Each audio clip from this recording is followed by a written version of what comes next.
Il y a donc une dérive de ce point de vue, il y a une dérive dans le marketing politique, on peut y revenir si vous le souhaitez, qui fait évidemment de l'instrument audiovisuel et désormais d'Internet le centre de la communication. Il y a ces rapports un petit peu troubles entre hommes politiques et journalistes. Nous savons bien que nous vivons dans un pays où il y a une connivence trop importante entre les politiques et les hommes de médias. Tous les journalistes étrangers en poste à Paris me disent au bout de quelques semaines leur surprise de voir à quel point hommes politiques et journalistes vivent trop ensemble, partagent les mêmes cursus, les mêmes écoles, les mêmes restaurants, les mêmes lieux de vacances, certains disent plus même, mais j'en sais rien.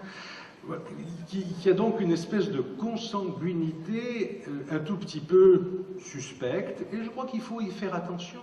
Le rôle des médias, il est, dans une démocratie, fondamental, légitime, à condition que la presse, les médias soient toujours un contre-pouvoir pour éclairer le citoyen dans la démocratie. Si les médias ne sont qu'un des auxiliaires des politiques parce qu'ils servent à leur communication, quelque chose est évidemment vicié dans notre système politique, et le citoyen que nous sommes ne peut pas s'y retrouver. Au fond, la conception qu'ont les hommes politiques de l'utilisation des médias, c'est un peu, et vous allez dire que j'exagère, mais je ne crois pas, c'est un peu la vieille dialectique, c'est le secret ou le tambour. Si je suis en train de préparer une décision, si je suis dans un moment compliqué, si j'ai des histoires avec mes amis ou mes camarades, et qu'on veut m'interviewer, qu'on veut savoir ce qui se passe, qu'on veut le raconter aux citoyens, alors non, secret, circuler, il n'y a rien à voir. En revanche, si je suis arrivé à une décision, si je pense avoir marqué des points sur quelque chose d'important, une réalisation dans ma ville ou au gouvernement, alors le rôle de la presse, c'est de le faire savoir. C'est le tambour sur la place du village. Et vraiment, cette conception archaïque, non pas d'un contre-pouvoir égal aux politiques avec qui il faut discuter, qui serait normal dans une démocratie moderne. Mais cette idée secret ou tambour sur la place du village, c'est encore beaucoup trop dans la tête, me semble-t-il, de nos hommes politiques. Je suis de ceux qui pensent que, parce que les politiques répondent toujours, mais attention, nous sommes élus, il y a une légitimité inégale. Nous avons la confiance des citoyens, les médias, ça n'est que des journalistes. Non, je ne crois pas qu'il faille accepter ça. Je crois qu'il faut plaider pour l'égalité de la légitimité. Nous conférons aussi tous les jours, parce que nous les lisons, parce que nous les écoutons, parce que nous les regardons, nous conférons une légitimité aux médias qui sont aussi nos représentants dans le système politique, précisément pour interpeller l'homme politique. Mais je parle de dérives des politiques, reconnaissons qu'il y a aussi des dérives du côté journalistique.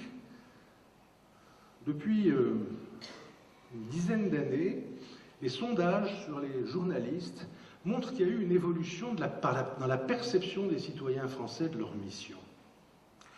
Pas beaucoup sur les qualités personnelles.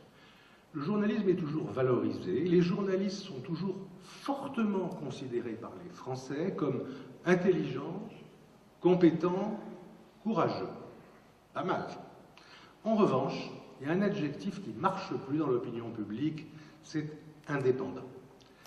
Il y a désormais une suspicion très grande des Français à l'égard de l'indépendance des journalistes, qu'il s'agisse de leur indépendance politique ou de leur indépendance économique par rapport aux patrons de presse, par rapport à la publicité. Il y a un doute maintenant très fort. Je reviendrai tout à l'heure sur ce doute qu'ont toujours les Français. Il y a un doute sur la capacité des médias à être totalement indépendants. Et puis il y a cette dérive que nous voyons tous les jours, malheureux citoyens qui regardons notamment les journaux de 20 heures, cette dérive de l'actualité brûlante, du fait divers, de l'émotion, qui l'emporte sur les sujets de fond, les sujets qui traversent les jours et les semaines. Il faut le jour même avoir des images sur des choses qui puissent nous émouvoir, et c'est ça qui fait de l'audience. vieille histoire, hein. Déjà, jadis, une école de journalisme américain avait affiché ce précepte, un chien qui mord un évêque, c'est bien, mais un évêque qui mord un chien, c'est plus intéressant. Bon, il y a probablement plus de chiens qui mordent d'évêques que le contraire, mais la loi des médias, c'est évidemment de rechercher ce qui est le plus chaud, le plus dans l'air d'une mode émotionnelle, et donc le choix, la sélection, la hiérarchie des nouvelles est de plus en plus impitoyablement dans ce sens de la faveur pour le fait divers, pour ce qui va se passer demain. Déjà, quand c'est passé hier, c'est beaucoup trop tard pour y revenir, et alors s'il n'y a pas d'image, il n'en est pas question. Ajoutez à ça la technique journalistique qui s'est mise à vouloir de plus en plus remplacer, ressembler à la technique de la publicité en faisant le plus court possible, le plus vivant possible, le plus accessible possible et donc le plus anecdotique possible. Ah, évidemment, on ne peut pas, comme Beuve-Méry le disait, paraît-il, jadis à ses collaborateurs, leur rappeler tous les matins, messieurs, soyez emmerdants. Ça, c'est vrai que c'est compliqué de faire des journaux comme ça, mais c'est vrai quand même que faire absolument le contraire n'est pas toujours ce qui va renforcer l'argumentaire et la raison.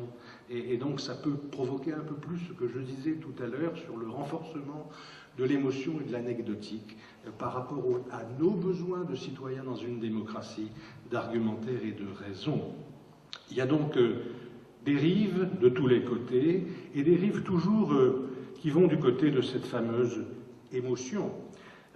J'avais relevé, c'est sur lui que ça tombe, mais ça pourrait être sur quelqu'un d'autre, j'avais relevé pour un bouquin une intervention de Nicolas Sarkozy sur France 2, en janvier 2006, donc au moment où se dessinait la future campagne présidentielle.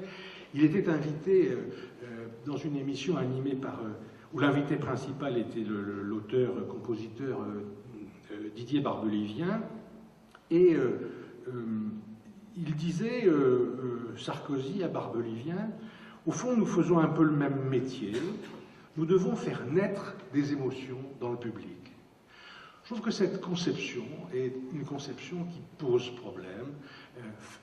Si l'homme politique, comme le chanteur, doivent faire naître des émotions dans le public, voilà, considérer le peuple, le suffrage universel comme un public, penser que son rôle c'est d'y faire naître des émotions, je crois que c'est en effet, je sais pas, j'ai pris Sarkozy, j'aurais pu en prendre 30 autres, c'est un exemple d'une dérive qui pose, me semble-t-il, un certain type de problème. Alors, ce citoyen, le citoyen consommateur et consommateur de médias que nous sommes, il est du coup, parce qu'il sent tout ça, il est de plus en plus méfiant. La phrase, dans les enquêtes qualitatives, que le sondeur entend le plus souvent, dite par des Français de tous âges et de toutes catégories, c'est « on ne me la fait pas ». Méfiance, attention. Quand nous testons des mesures gouvernementales qui vont être prises ou qui viennent d'être prises, presque toujours les gens disent « cette mesure-là, oui, pas mal. Est-ce que ça va être efficace? Non. Non. Ou alors, au mieux, il faut voir. » On ne croit pas, a priori, à un discours politique de pouvoir. À vrai dire, on croit de moins en moins à quelque discours institutionnel que ce soit. Toutes les institutions ont perdu de leur crédibilité, le Parlement, bien sûr. À la rigueur, on garde une certaine confiance à son député, mais pas au AUX député, à son sénateur, moins d'ailleurs, pardon, et moins encore au sénateur au pluriel. Défiance à l'égard du Parlement qui rejoint la vieille grogne anti-parlementaire française de Café du Commerce, défiance à l'égard des partis politiques, défiance à l'égard des églises. Bon, on pourrait continuer la liste. À une exception, sur laquelle je reviendrai tout à l'heure, à une exception, toutes les institutions, tous les organismes collectifs sont pris dans cette crise de confiance, dans l'éloignement citoyen.